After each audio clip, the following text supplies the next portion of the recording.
Hello everyone, welcome back to the YouTube channel Upcoming Cyclone Updates. This is the latest analysis on Hurricane Beryl that is likely to affect the Mexican coast and some probabilities for United States and Mexican border. First of all, if you're new to this YouTube channel and still haven't subscribed, so subscribe now so you don't miss any important weather updates, and watch complete video for getting better knowledge. Thanks a lot.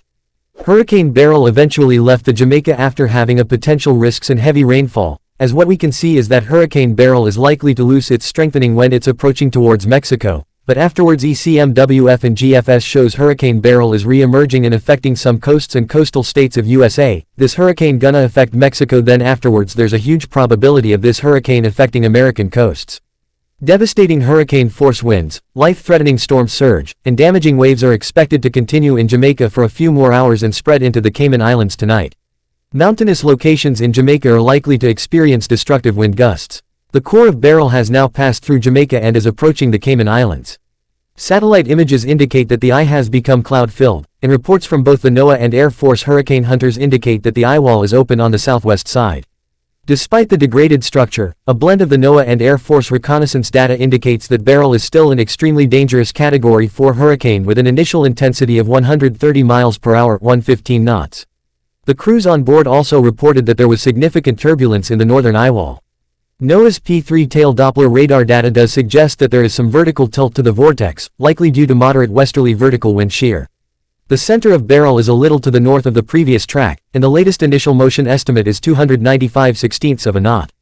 A ridge centered over the southeastern U.S. should cause Beryl to turn more westward during the next couple of days, taking the core of the major hurricane just south of the Cayman Islands overnight and across the Yucatan Peninsula late Thursday night and Friday.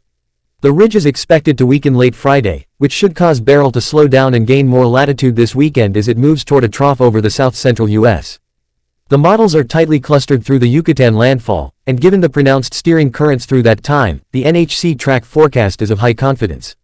However, the spread in the models increase by the time Beryl nears eastern Mexico and southern Texas, and accordingly, confidence in the details of the track forecast are low at long range. The NHC track forecast is a tad to the north of the previous one and very near the various consensus aids.